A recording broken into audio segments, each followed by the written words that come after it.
Welcome back to the channel. Back at it. Ran to the store to pick up some 24 footers at 84 Lumber, and it was a trip coming back to the house. Thank you for joining me on this episode. Just finished unloading the truck. Today I'm just gonna anchor down the shed with some redhead anchors and securing the last 2x4 on top of the shed. Got the 2x4 on top. I'm just going to mark where I'm going to cut. But here goes a drawing that I'm going to show right here, illustrated, of how the 2x4s are going to be on top. And here goes a close-up so you could see. If you notice how the 2x4s were laid on top on the second row, that's so it could have more stability for the shed, so there's no movement or nothing like that. Or more strength. Either way you want to say it. Yes, and the wood I did unload, it is 2 by 12s by 24 that are going to go from the end of the shed for the pavilion that I'm going to be adding on the side.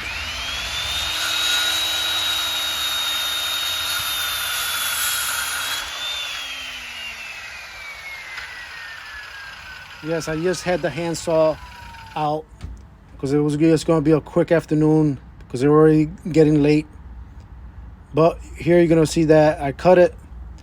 I bring it up to the top and stuff, make sure it's a perfect fit, because like I'm going to show right here at the drawing, it's just to make more stability, more strength for the shed and stuff.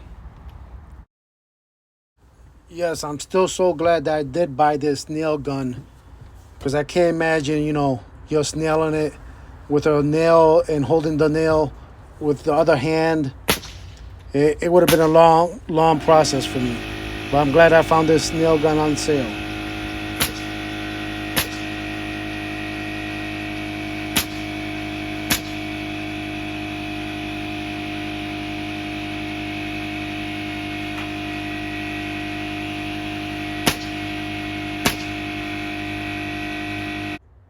That was the only thing that I wasn't expecting, the bounce back from the nail gun every time you went in.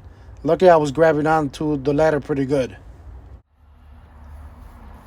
Here I'm just getting set up to start making the holes for the anchors for the concrete for the shed. Yes, I know I'm not using a hammer drill. I'm using a regular Craftsman drill. But I wasn't going to run out and buy one at 8 o'clock at night. So I figured to try out the drill on the first hole, see how it went. And it went pretty good, because this is 28 days after I laid down the concrete. And the concrete was pretty solid. And it went down pretty smooth, I gotta say. Couple, hesitations, but I just gave it a little push down on the drill, and it was cutting it like butter. And so I came back up and all that, and kept on going. And I just needed 5.5 inches, 5.25 for the anchor bolts. So I was just pushing it down a little bit further, and I knew I was game right there, so I just blew out the hole and stuff, got in there with the hose real good. You gotta make sure that you gotta blow out all the dirt. And I mean all the dirt. And, I just went in there with the drill again, just real quick, zip in, zip out, pull out a little bit more dirt, or the concrete dust. That's what it is, concrete dust. And make sure blew out everything once again,